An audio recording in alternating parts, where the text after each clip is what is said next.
Discharging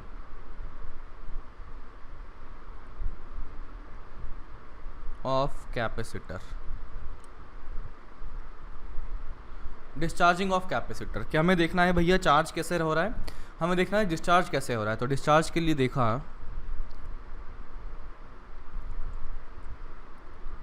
capacitor, यहाँ पर मैंने कुछ क्यू नॉट कह दिया, यहाँ पर है माइनस क्यू नॉट, एंड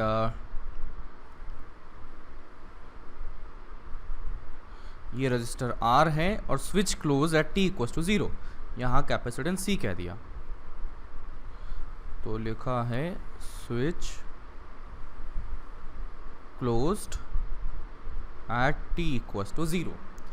तो अब आपका काम ये है ये बताना कि t के फंक्शन के तौर पर चार्ज कैसे लिखा जाएगा।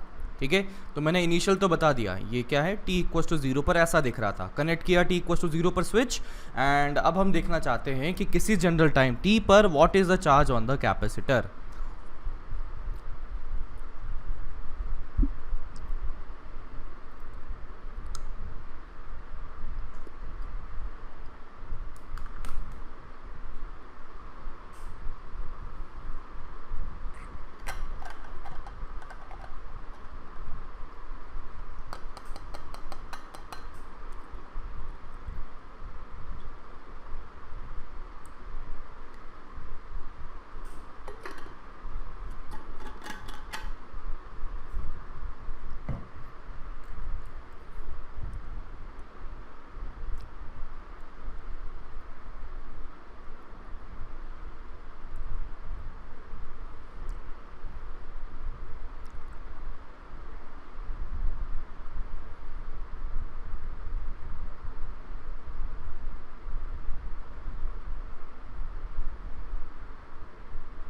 किसी का आया बोलो।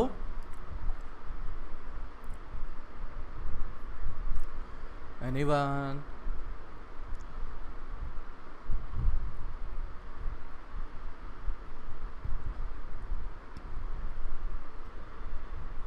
देखिए क्या होगा, यहाँ पर Q नॉट है, यहाँ माइनस Q नॉट है, तो कैपेसिटर पर पोटेंशियल डिफरेंस एग्जिस्ट कर रहा है। कब? शुरू में।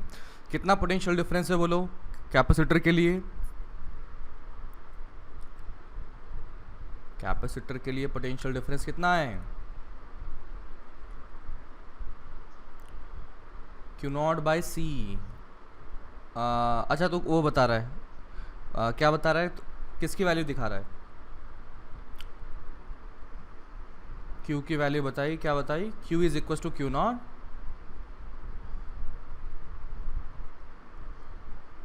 बरोबर, बरोबर सही है, बिल्कुल बिल्कुल सही। तो अब मैं देखता हूँ इनिशियली अगर देखा जाए तो यहाँ पर चार्ज था Q नॉट, यहाँ था माइनस Q नॉट, तो इस पर कैपेसिटर पर पोटेंशियल आ जाएगा Q नॉट बाई सी, और उस पोटेंशियल की वजह से रजिस्टर में करंट फ्लो करने लगेगा। जब करंट फ्लो करेगा तो शुरू में कुछ करंट होगा, और बाद में जैसे जैसे करंट फ्लो करने लगा वैसे वैसे चार्ज यहाँ पर कम होने लगा, क्योंकि यहाँ पर पोटेंशियल हाई से लो की तरफ इस तरह से करंट फ्लो करेगा, तो यहाँ से चार्ज गायब होता जाएगा। किस प्लेट से? यहाँ पर कैपेसिटर की प्लेट से। चार्ज अगर गायब होता गया तो यहाँ पर पोटेंशियल चेंज होता जाएगा, पोटेंशियल चेंज हुआ तो करंट चेंज होता जाएगा। तो मुझे एक बात समझ में आ जाएगी कि भैया यहाँ पर जो करंट बनेगा वो कांस्टेंट नहीं बनेगा। तो किसी जनरल टाइम t पर देखता हूँ तो यहाँ चार्ज हो चुका है कम, तो यहाँ से Q और माइनस Q बना, और यहाँ से करंट मैंने लिखा I इस तरह से, और रेजिस्टेंस R। बताइए यहाँ पर करंट की डायरेक्शन मैंने ऐसे ही क्यों लिखी, उल्टा क्यों नहीं लिखा?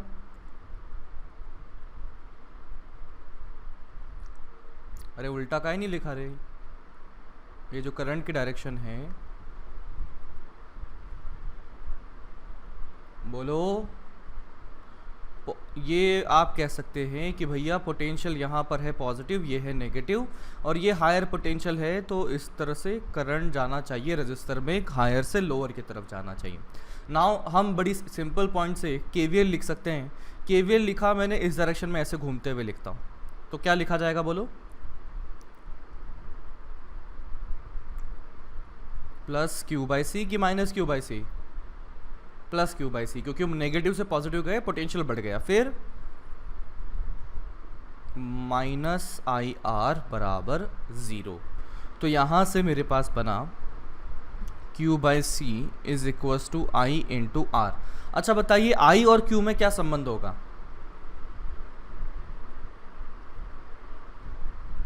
बरोबर I बराबर, अगर D Q by D T लिखता हूँ तो यहाँ पर हो क्या जाएगा, देखना कि चार्ज हुआ है कम, है ना, ये Q चार्ज हो रहा है कम, चार्ज हुआ कम तो डी क्यू आएगा final charge minus initial charge, final charge है छोटा, इनिशियल चार्ज है बड़ा, तो डी क्यू क्या रहेगा, पॉजिटिव कि नेगेटिव?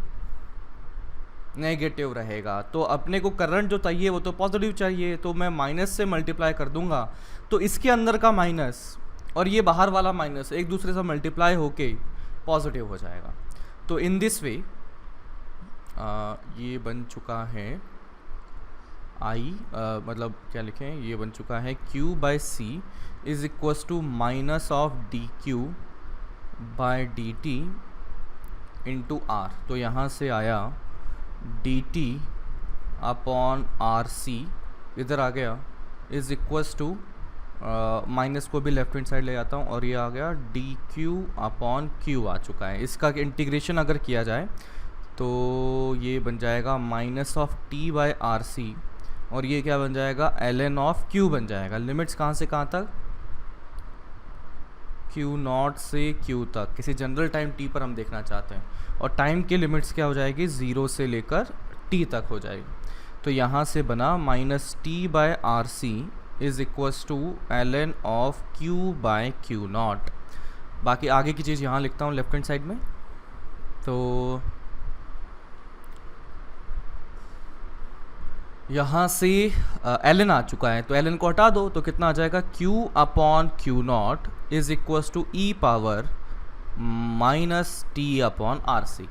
तो Q is equals to Q naught E power minus T upon R C, या लिख सकते हैं Q is equals to Q naught E power minus T upon tau. तो देखिए अगर मैं इसका ग्राफ ड्रॉ करना चाहूँ, किसका, Q का, किसके साथ में, टाइम के साथ में, तो ग्राफ कैसा दिखेगा बोलो,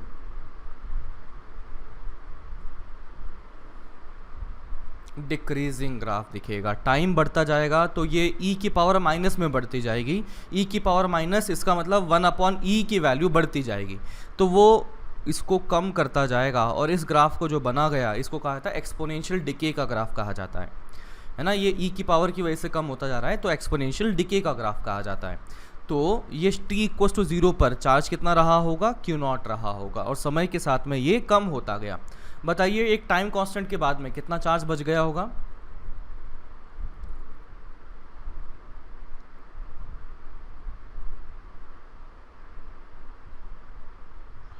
(0.37 Q नॉट या 37% ऑफ इनिशियल चार्ज। तो मैं लिखता हूँ t इक्वल्स टू टाउ पर ये आ गया 0.37 Q नॉट। तो ये हमारे पास क्या बन चुका है, चार्ज बन चुका है। अगर मैं potential difference across the capacitor लिखूं तो वो क्या हो जाएगा, एग्जैक्टली सेम नेचर का ही दिखेगा, क्योंकि Q नॉट बाई सी मतलब Q बाई सी लिखा जाएगा, तो यहाँ पर एग्जैक्टली सेम टाइप का ग्राफ हमें दिखेगा पोटेंशियल के लिए भी। तो वो भी कर ही लेते हैं। तो मैं अगर पोटेंशियल डिफरेंस अक्रॉस कैपेसिटर अगर लिखता हूँ तो उसको मैंने लिख दिया, मान लेते हैं V, और वो बन जाएगा Q बाई सी, और वो बन चुका है Q naught E power minus T upon tau divided by C. तो इन दिस वे ये आ चुका है Q naught by C E power minus t by tau, and जो ग्राफ देखने में पाया जाएगा वो होगा V वर्सेस T, और ग्राफ बिल्कुल ये वैसा ही बनेगा जैसा नेचर वाइज, तो बिल्कुल वैसा ही बनेगा। और T इक्वल्स टू टाउ पर कितना हो जाएगा, 37% ऑफ द मैक्सिमम। तो मैं इसको अगर लिखता हूँ V not E power minus t by tau, तो T इक्वल्स टू टाउ पर ये अगर देखा जाए इनिशियल पर V नॉट था, तो T इक्वल्स टू टाउ पर बन जाएगा 0.37 V नॉट बन जाएगा। तो अपने पास पोटेंशियल डिफरेंस अक्रॉस कैपेसिटर भी बन चुका है। नाउ चलिए बात करते हैं करंट की। तो बताइए करंट कितना होगा, I is equals to minus of D Q by D T. तो ये हो जाएगा minus of D by D T, और चार्ज कितना था, वो था क्यू नॉट ई power minus T upon R C.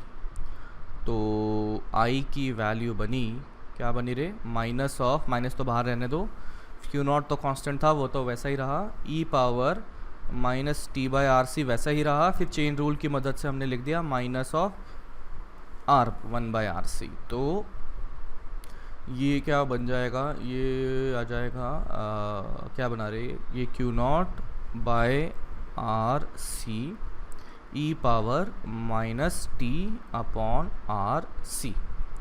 अच्छा देखो, सबसे पहले जब t इक्वल टू 0 पर पोटेंशियल डिफरेंस देखा जाए तो वो कितना था, क्यू नॉट बाई सी था।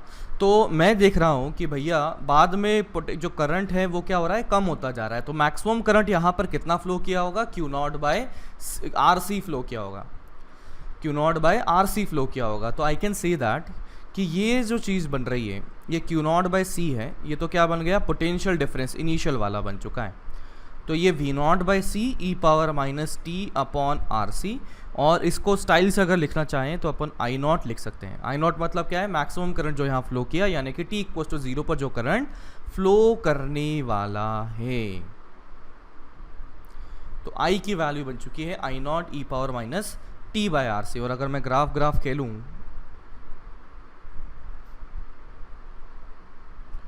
तो I versus t graph, and दिखने में क्या होगा, एक्सपोनेंशियल डिके और t इक्वल्स टू टाउ पर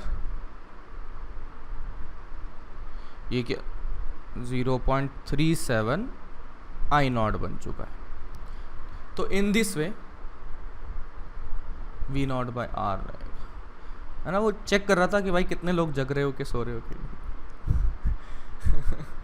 है ना। हाँ नहीं, मैं गलती से थोड़ी ना हुआ है, जानबूझ के किया मैं, चेक करने के लिए कि भाई क्या चल क्या रहा है तुम्हारी लाइफ में। तो चलो कुछ लोग तो जग रहे हैं। तो देखो सारे जो भी फंडे हैं यहाँ पर बड़े रिलेटेड से हैं, है ना, बड़े रिलेटेड सा है, कोई दिक्कत वाली बात तो यहाँ पर नहीं है। फिर से वापस चीज़ देख लेते हैं कि शुरू में हमारे पास क्यू नॉट था, तो यहाँ पर पोटेंशियल डिफरेंस कितना था शुरू में, बोलो, क्यू नॉट बाई सी। तो बिगिनिंग में करंट कितना था, बोलो,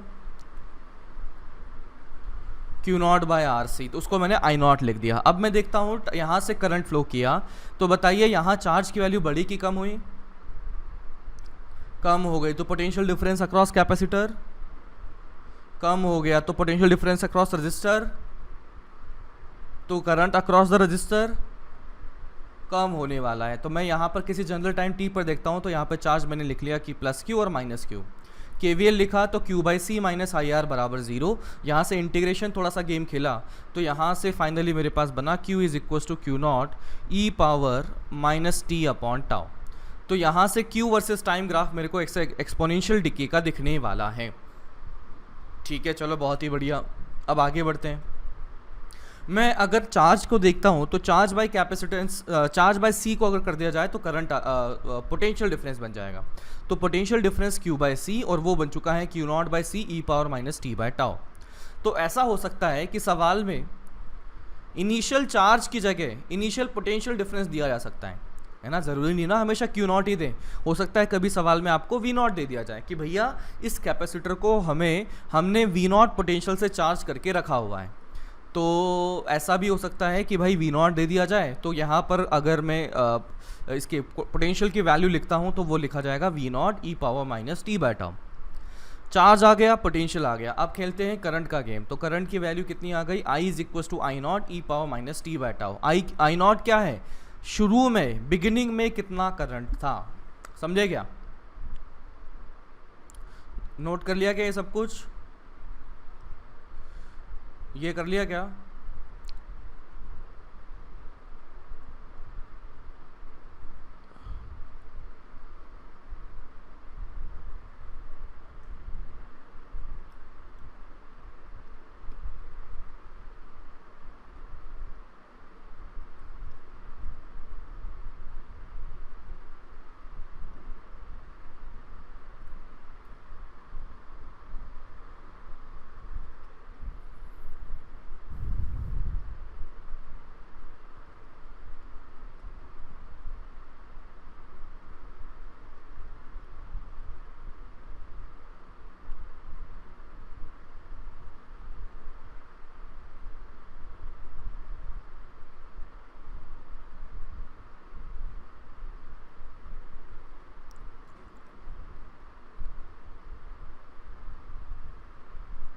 बोलो।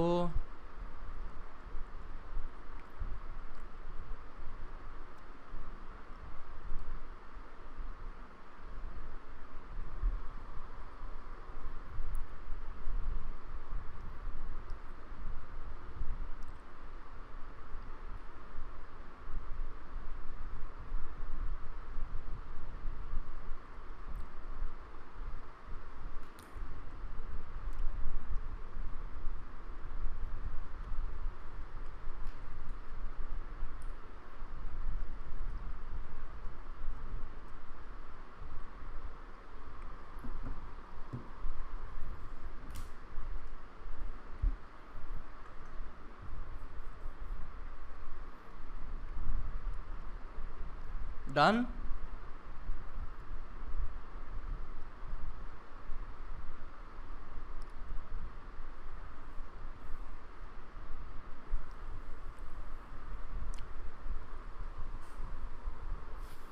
अब बात करते हैं कि फाइनल चार्ज कैपेसिटर में कितना हो जाएगा इन्फिनिट टाइम के बाद में। ज़ीरो। इनिशियल कितना है, क्यू नॉट है। तो यहाँ पर चार्ज हो रहा है कम, तो एनर्जी ऑफ द कैपेसिटर हो रहा होगा कम। तो मैं लिखता हूँ कि एनर्जी लॉस इन कैपेसिटर क्या लिखा जाएगा?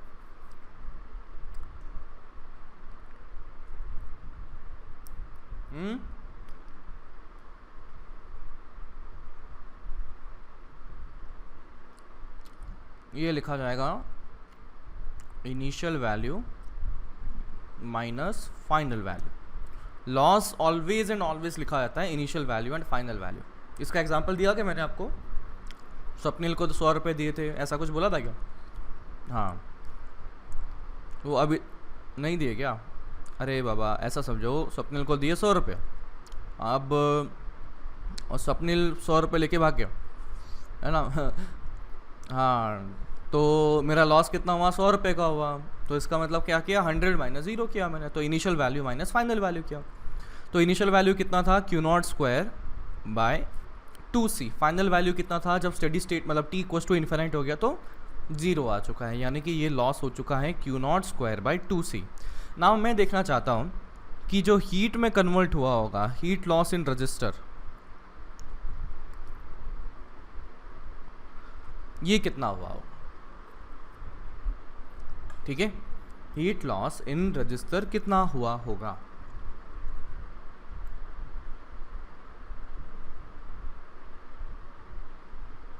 कैसे कर सकते हैं?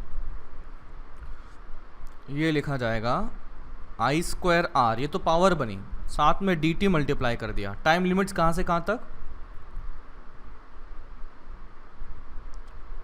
0 से इनफाइनाइट। मैं टोटल हीट लॉस देखना चाहता हूँ, तो जल्दी से इसे इंटीग्रेट करके देखिए and what the value is coming out to be.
इसको मैं लिख लेता हूँ I naught E power minus T upon tau, tau को मैं आर सी लिख देता हूँ, इंटीग्रेशन में काम आएगा, और का इसका होल स्क्वायर, ये आ गया आर, ये आ गया डी टी, इंटीग्रेशन इंटीग्रेशन खेल लेते हैं, तो ये ज़ीरो से इन्फाइनाइट, तो जो कांस्टेंट से बाहर निकाल लेते हैं, तो ये आई नॉट स्क्वायर आर बाहर दिख गया, तो ये आ गया I naught square R integration के बाहर e power minus of 2t upon R C d t दिखा है, तो ये आ गया I naught square R e power minus 2t upon R C divided by, क्या लिखूं, minus of 2t by R सी,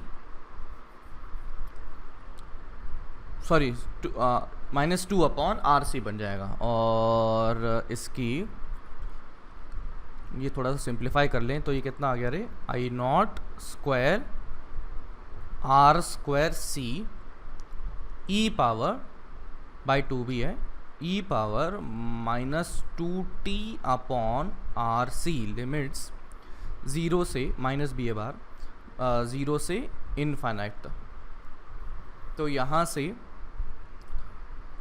ये बना I naught square R square C by 2, और ये तो बन जाएगा, जब इन्फाइनाइट किया जाए तो ये क्या जाएगा, ज़ीरो आ जाएगा, माइनस 1 बन जाएगा, जब ज़ीरो पुट किया जाए तो टी ई की पावर ज़ीरो, तो वो 1 बन जाएगा, तो this is coming out to be I naught square R square C upon 2, तो एक काम करते हैं ना, आई नॉट को भी डाल देते हैं, तो आई नॉट क्यू की टर्म्स में डालूँ तो क्या हो जाएगा, वो Q naught upon R C का whole square, Q naught by C तो पोटेंशियल, डिवाइड बाय आर कर दिया तो शुरू में करंट, और ये आर स्क्वायर सी बाय 2, तो जो काट सकते हैं काट लेते हैं, देखो ऊपर दिख रहा है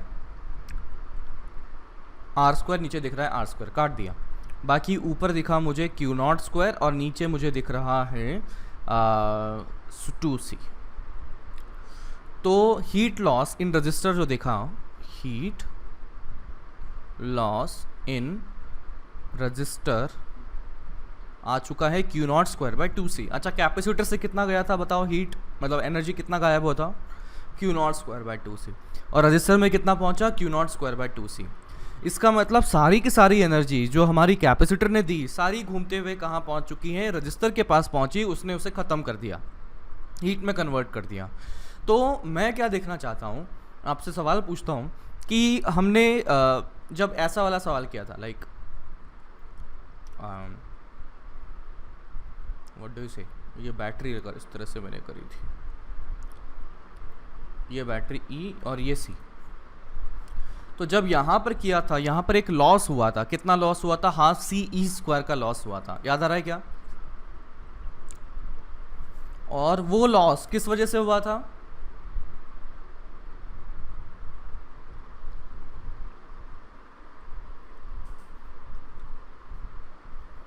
बोलो रे बाबा।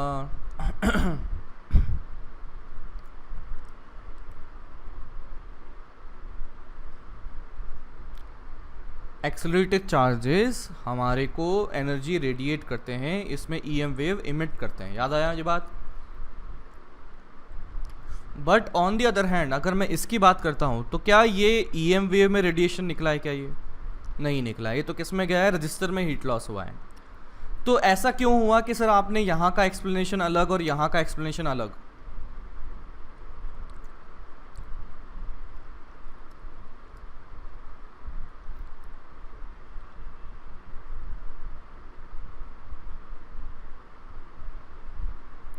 बोलो। इस बात के लिए एक्सप्लेनेशन तो मैंने कहा था कि मैक्सवेल ने बताया है कि एक्सेलरेटेड चार्जेस एमिट रेडिएशन, और इसके लिए मैं अगर कहता हूँ तो यहाँ तो मुझे क्या दिख रहा है कि कैपेसिटर का पूरी की पूरी एनर्जी रजिस्टर में हीट लॉस में कन्वर्ट गई है, मतलब हीट लॉस में गई है। तो ये दोनों एक्सप्लेनेशन अलग क्यों है,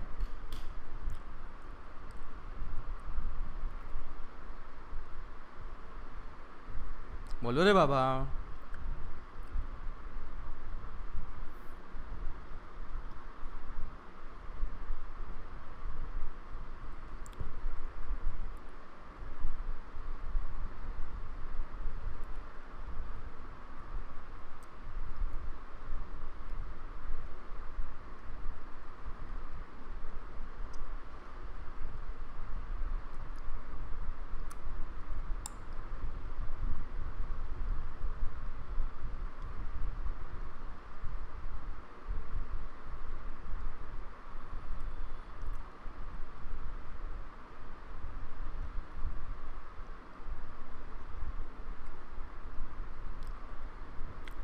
और वो पता कैसे लगा धीरे जा रहा है? बरोबर। इसमें क्या है कि इस सिचुएशन में हमने रजिस्टर लगा दिया है ना, इस सिचुएशन में हमने रजिस्टर लगा दिया है। या चाहे आप चार्जिंग वाले केस में भी देख लीजिए, चार्जिंग वाले केस में भी देख लीजिए। इसकी मैं बात करता हूँ कि कैपेसिटर पे फाइनली चार्ज कितना हो गया था, हाफ मतलब CE आ गया था। इस पे अगर चार्ज देखोगे ना, कहाँ गया चार्ज, ये रहा चार्ज जो बन गया था। अल्टीमेटली जो चार्ज यहाँ बनने वाला है दैट इज CE, ठीक है। तो यहाँ पर जो एनर्जी गेन इसकी लिखी जाएगी वो होगी हाफ CE²। तो यहाँ पर एनर्जी इन द कैपेसिटर लिखा जाएगा हाफ CE²। अगर वर्क डन बाय बैटरी लिखूं तो वर्क डन बाय बैटरी लिखूं तो यहाँ पर चार्ज कितना फ्लो करवाया था बैटरी ने,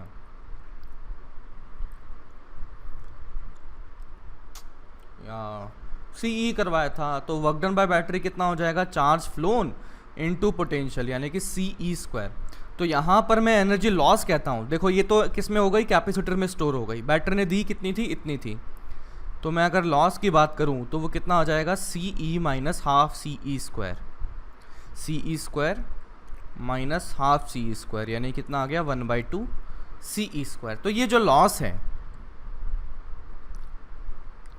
इस लॉस को भी बिल्कुल वैसे ही एक्सप्लेन कर रहा हूं जैसे अभी नीचे वाले लॉस को मैंने एक्सप्लेन किया था। अब मेरा सवाल आपसे ये है कि भैया ये वाला जो लॉस है और जो पहले वाला लॉस, मतलब जो मैक्सवेल वाला लॉस मैंने एक्सप्लेन किया था, वो सेम नहीं है। क्यों नहीं है? मैं इसलिए ऐसा कहूँगा क्योंकि यहाँ पर एक रजिस्टर लगा हुआ है। इससे पहले वाला जो मैंने एनालिसिस किया था उसमें रजिस्टर था क्या?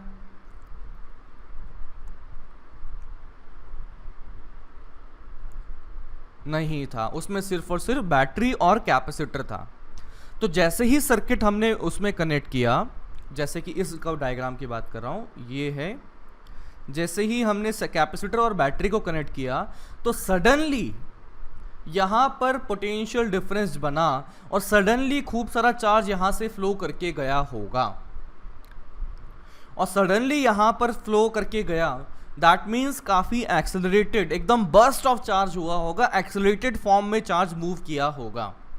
तो दैट इज़ वाई यहाँ पर मैक्सवेल की मदद से हम एक्सप्लेन करते हैं कि भैया एक्सेलरेटेड चार्जेस एमिट रेडिएशन। तो उन्होंने एनर्जी रेडिएट करते हुए अपनी एनर्जी लॉस करवा दी।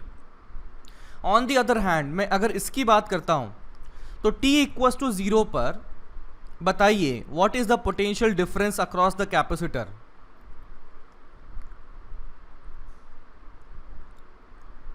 ज़ीरो। शुरू में कैपेसिटर के अक्रॉस, इस कैपेसिटर के अक्रॉस पोटेंशियल डिफरेंस 0 है। रजिस्टर के अक्रॉस कितना है? जैसे ही कनेक्ट किया E बन जाएगा।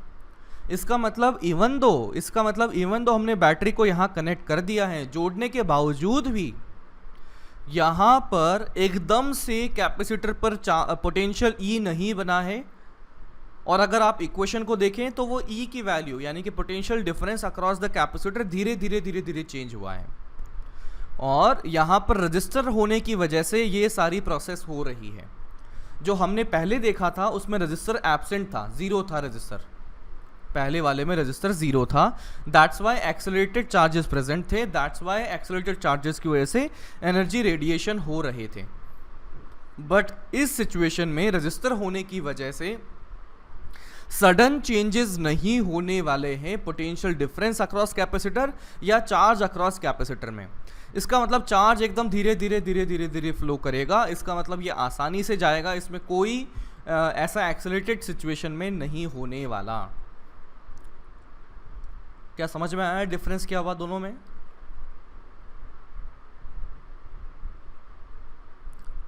बोलो रे बाबा। और ये कैलकुलेशन से भी पता लग गया कि कैपेसिटर ने जितना, इस केस में तो क्या था, लॉस करवा रहा था, है ना, ये डिस्चार्जिंग वाला सिचुएशन था, है ना, ये अभी डिस्चार्जिंग की बात कर रहे हैं रे बाबा। तो डिस्चार्जिंग के केस में एनर्जी लॉस हो रहा है कैपेसिटर में से, और वो पूरा का पूरा कहाँ चला गया? रजिस्टर में चला गया। कैसे पता लगा? अभी हमने पूरी इंडिपेंडेंट कैलकुलेशन करी थी। हमने देखा कि कैपेसिटर में कितना गायब हुआ, तो वो Q naught square by two C. हमने देखा कि रजिस्टर में कितना गायब हुआ, वो आ गया Q naught square by two C. इसका मतलब फालतू इधर उधर कहीं भाग के नहीं गया है। इसका मतलब जितना कैपेसिटर ने दिया सारा का सारा रजिस्टर में गायब हो चुका है, इसमें हीट लॉस में चला जा चुका है। समझे क्या?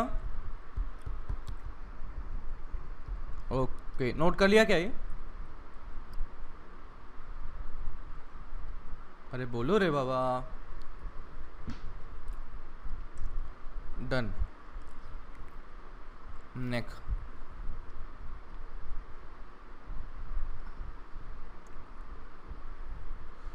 ठीक है, अब मैं देखता हूँ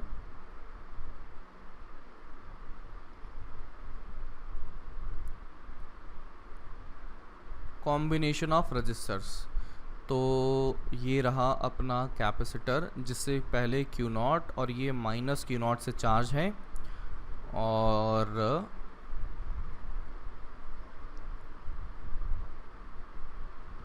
ये रजिस्टर R1, ये रजिस्टर R2, और ये इस तरह से कनेक्ट कर दिया मैंने t इक्वल्स टू 0 पर।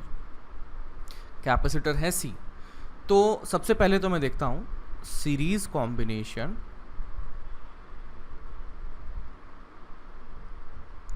यहाँ का हीट लॉस मैंने H1 कहा, यहाँ का हीट लॉस मैंने H2 कहा। क्या कोई बता सकता है कि H1 की वैल्यू क्या रही होगी?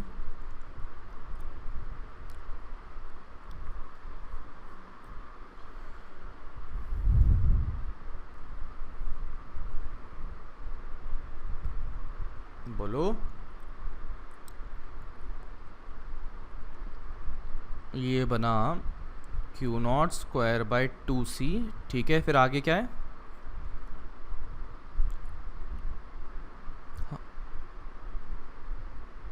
R1 upon R1 plus R2। किस लॉजिक के बेसिस पे बोला बच्चा?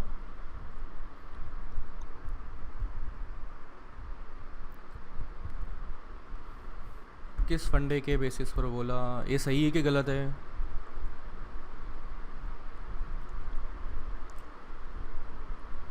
हाँ, इन दोनों में ही तो होगा। हाँ, बाकी लोग सही है कि गलत है? ऊपर R2 आएगा कि ऊपर R1 आएगा? देखो, अपन ने हीट लॉस जब लिखा था तो मैंने देखा था ये करना पड़ा था integration of I square R D T करना पड़ा था। तो चाहे मैं R1 के लिए लिखूं यानी कि H1 लिखूं या चाहे मैं H2 लिखूं, आई स्क्वायर दोनों में तो क्या होगा? सेम होगा। करंट की वैल्यू चाहे R1 लिखा जाए चाहे R2 लिखा जाए वो तो सेम होगा। R तो एक कांस्टेंट है, वो तो बाहर आ जाएगा। तो ये क्या बनेगा? R integration of I square D T. तो मुझे क्या समझ में आ रहा है कि भैया ये वाली जो चीज़ है वो तो रेजिस्टेंस पे डिपेंड कर ही नहीं रही। इसका मतलब जो हीट लॉस है वो रेजिस्टेंस के प्रोपोर्शन में आ चुका है। इसका मतलब R1 में हीट लॉस R1 के प्रोपोर्शन में होगा, इसी तरह से R2 का हीट लॉस R2 के प्रोपोर्शन में होगा। तो मैं देख सकता हूँ H1 बना और ये H2 बन चुका है। H2 कितना बना बोलो? R2 अपॉन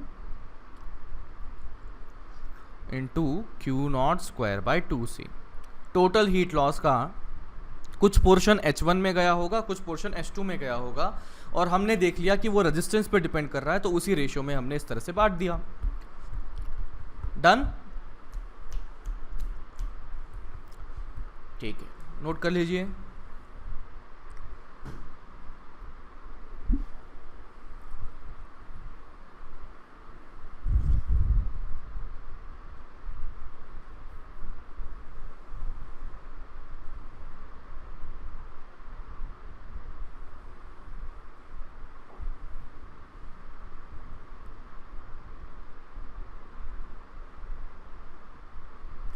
चलिए आगे बढ़ते हैं। नेक्स्ट सीरीज कॉम्बिनेशन ये हुआ। नेक्स्ट है parallel combination.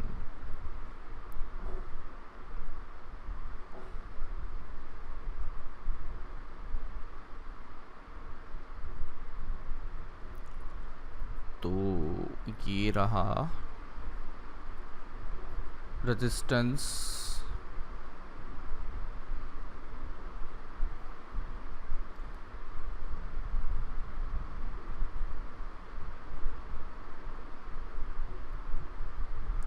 T equal to 0 पर कनेक्ट किया, ये है R1, ये है R2, यहाँ पर चार्ज मैंने कह दिया Q0 और ये माइनस Q0, ठीक है, और कैपेसिटेंस C कह दिया। तो इसकी हीट लॉस को मैंने H1 कहा और इसकी हीट लॉस को मैंने H2 कहा। H1 क्या है? That is heat loss in R1, ठीक है। तो इसकी वैल्यू कोई बताना चाहेगा?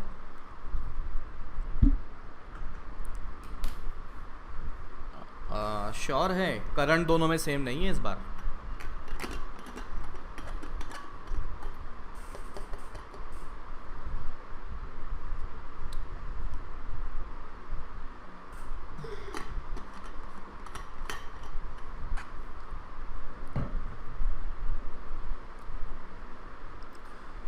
तो दिस वन वुड बी, जल्दी से बोलो क्या लिखा जाएगा? R2 upon R1 plus R2 और साथ में multiplied by Q0 square by 2C।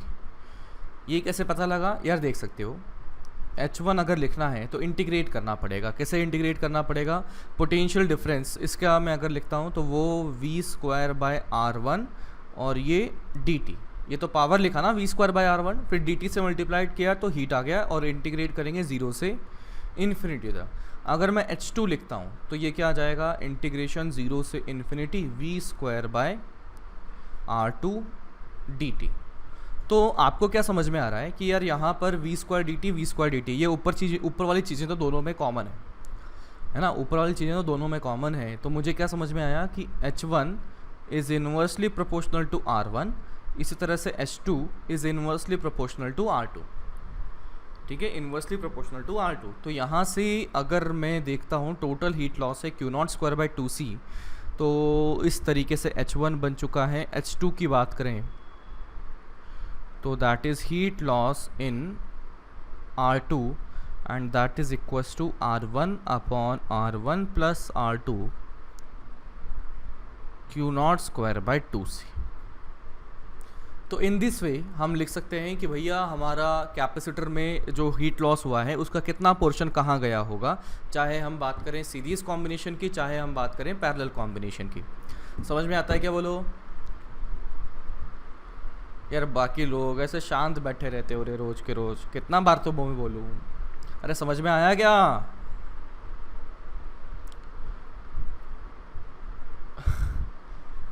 ठीक है, नोट कर लो।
अभी एक क्वेश्चन करके दिखाओ।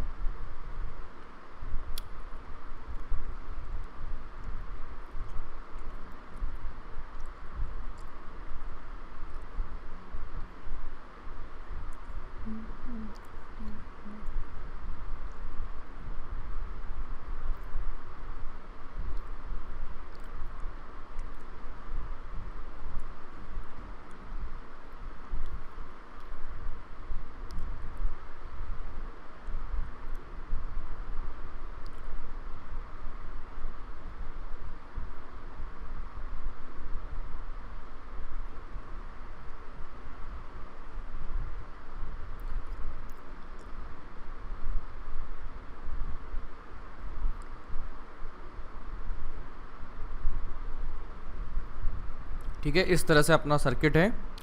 और हाँ, तो given at T equals to zero, at T equals to zero switch is closed, यानी कि स्विच क्लोज करने से पहले का अपने को फोटो दे रखा है, ऐसा था। ठीक है, तो सबसे पहले पूछा गया है find current at T equals to zero, second charge on capacitor at steady state. ठीक है, ये दो पार्ट करो चलो।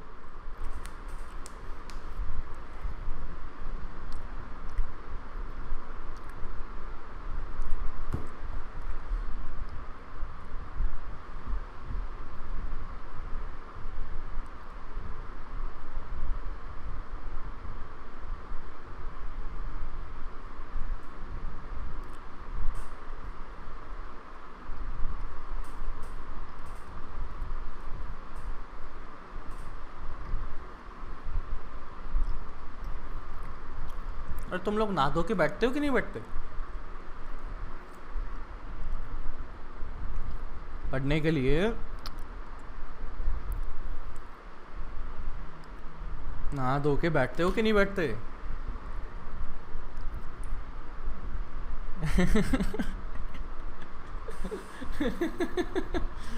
अच्छा।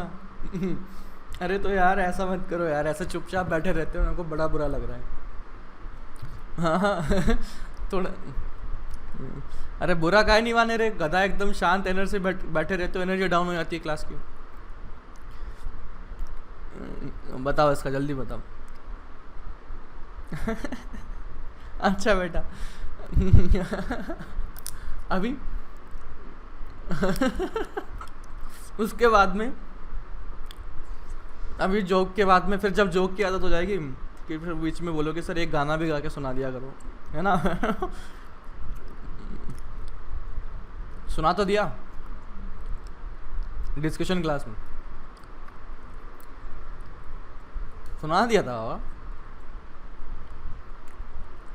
मतलब कुछ ऐसा उपलब्धि भी तो हो ना, ऐसा कोई मतलब अचीवमेंट हो तो गाना वाना सुनाए भी। मतलब ऐसे क्या चलते फिरते कोई गाना सुना दो, ये काम थोड़े ना है हमारा। अच्छा सुनाना पड़ेगा तो पहले तेरे को मार्क्स लाने पड़ेंगे, मार्क्स लाने पड़ेंगे। तेरे मार्क्स कितने आ रहे हैं बता अभी? छोड़ो सर, क्या करोगे गाना गा के, हैं? हाँ भाई, तो चलो यार सवाल पर आते हैं, गाने वाने तो होते रहेंगे। बताओ इसका, बताओ करंट की वैल्यू।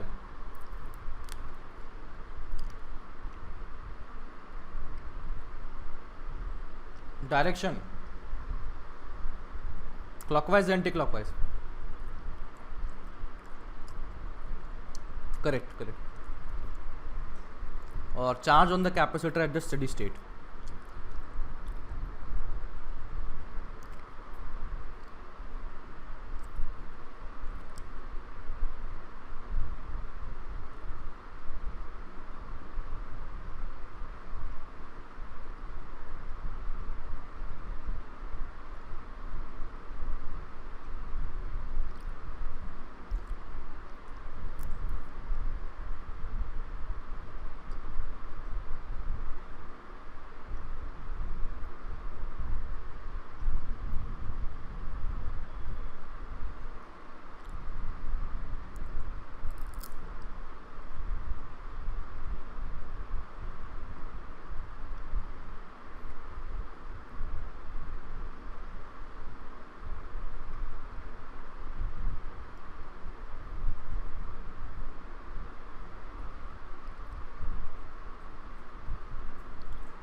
चलो सबसे पहले तो जब मैंने कनेक्ट किया तो मैं देखता हूँ कि दिस इज़ द सिचुएशन।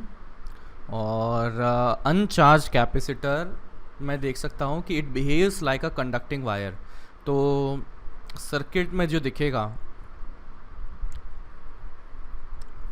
वो कुछ ऐसा दिखेगा। या फिर मैं ट्रिक व्रिक छोड़ो, एकदम बेसिक से बताता हूँ। बोलोगे सर कैपेसिटर कहाँ गया, है ना? तो 1 मीटर को ये मैंने बना दिया, ये इधर ऐसे बना दिया, ये है t इक्वल टू 0 पर, ये है E। इसका चार्ज 0 था, मुझे पता नहीं है करंट कैसे गया, तो मैंने ऐसे मान लिया, है ना? मुझे आइडिया नहीं है करंट कैसे गया, मैंने इधर मान लिया। तो मैं इस पॉइंट से शुरू करता हूँ ऊपर की तरफ, है ना? ऊपर की तरफ गया तो क्या लिखा जाएगा, प्लस E। फिर कैपेसिटर में देखा तो 0 चार्ज था, तो उसके लिए पोटेंशियल डिफरेंस कितना लिखा जाएगा, वो होगा 0/C। फिर उसके बाद में मैं इस कैपेसिटर से जाता हूँ, तो क्या लिखा जाएगा बताओ पोटेंशियल डिफरेंस? ये हो जाएगा, प्लस होगा कि माइनस होगा? माइनस होगा, क्योंकि पॉजिटिव प्लेट से नेगेटिव गए, तो -2CE डिवाइडेड बाय C, इतना पोटेंशियल डिफरेंस। फिर रजिस्टर आया, तो रजिस्टर में करंट I माना, तो यहाँ पर हो जाएगा -IR बराबर 0। तो ये कितना आ रहा है बाबा, ये आया E -2E -IR बराबर 0। तो यहाँ से IR बराबर कितना आ गया, -E आ गया। इसका मतलब I की वैल्यू -E/R। इसका मतलब जो डायरेक्शन हमने मानी वो गलत मानी है। इसका मतलब ये -E/R क्लॉकवाइज बोल सकते हैं, या I की वैल्यू E/R एंटी क्लॉकवाइज, इस तरीके से हम करंट की डायरेक्शन बोल सकते हैं। मतलब ऐसा नहीं जा रहा होगा, ये जो हमने करंट माना है डायरेक्शन, उसके ऑपोजिट जा रहा होगा। ये तो हुआ t इक्वल टू 0 पर, पहला पार्ट हो चुका है। t इक्वल टू इन्फानाइट पर, क्योंकि स्टेडी स्टेट आने में समय बहुत ज़्यादा लग जाता है, तो ये इन्फानाइट टाइम हो गया। तो इसका फोटो बनाएं, तो कैसे बनेगा?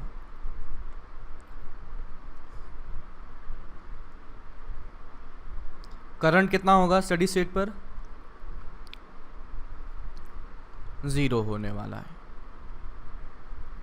तो लिख सकता हूं करंट इज 0। अब बताइए चार्ज कैसे फ्लो कर रहा है, एंटी क्लॉकवाइज की क्लॉकवाइज?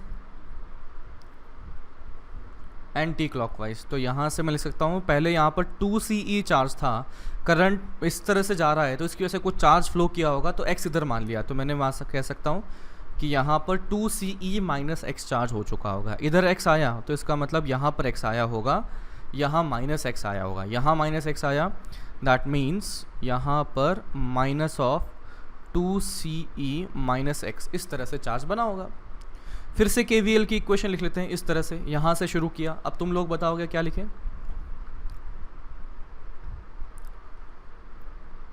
अरे बोलो बाबा। +E, फिर आगे माइनस के प्लस, किस प्लेट से कहाँ गए, लोअर पोटेंशियल से हायर कि हायर से lower?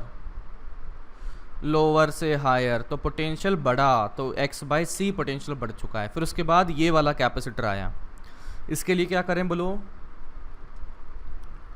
-2CE - x/c should be equal to 0। क्यों? क्योंकि रजिस्टर के अक्रॉस तो करंट 0 है, तो यहाँ से आया E + x/c -2E + x/c बराबर 0। तो कितना आ गया रे बाबा? ये आ गया 2x/c बराबर E आ गया, दैट मीन्स x बराबर CE/2 आ गया। इसका मतलब मेरे पास यहाँ का भी चार्ज आ चुका है, इसका मतलब मेरे पास यहाँ का भी चार्ज आ चुका है। समझे? अरे बाबा, अभी तो बोला था बात करोगे। तो ये तो हुआ, अपनी प्रस्तावना हुई थी इस सवाल की। अब सबसे महत्वपूर्ण सवाल ये बना है, थर्ड पार्ट। फाइंड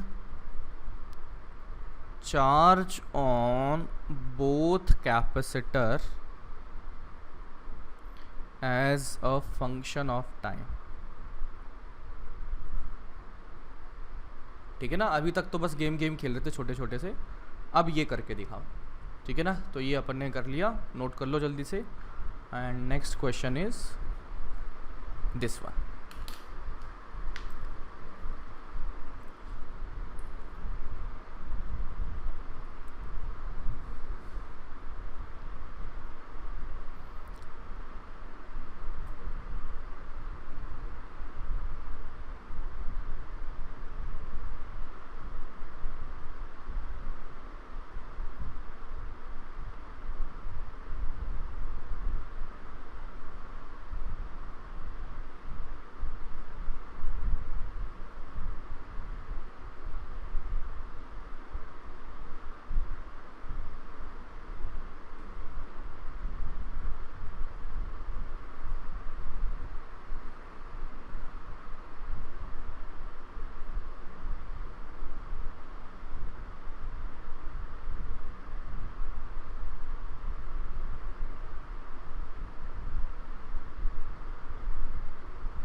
बोलो रे बाबा।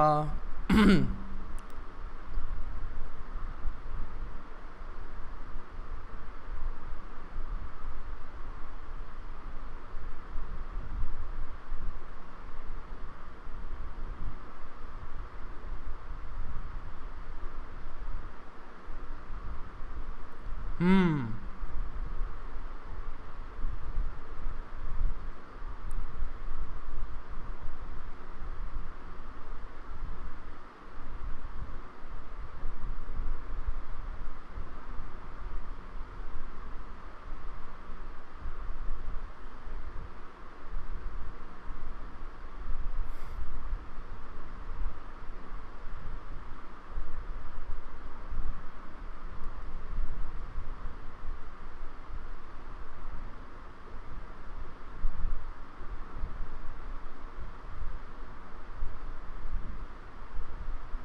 हाँ, एक्स आ गया तो फिर बाकी हो जाएगा। तो चलिए मैं क्या करता हूँ, सबसे पहले तो सर्किट ड्रॉ करना पड़ेगा कि ये रहा अपना कैपेसिटर और this and this and this. एक जनरल किसी पे लिख लेता हूँ, तो जनरल लिखा जाएगा तो this would be 2CE minus x. मान लिया एक्स चला गया कुछ, तो यहाँ पर minus of 2CE minus x.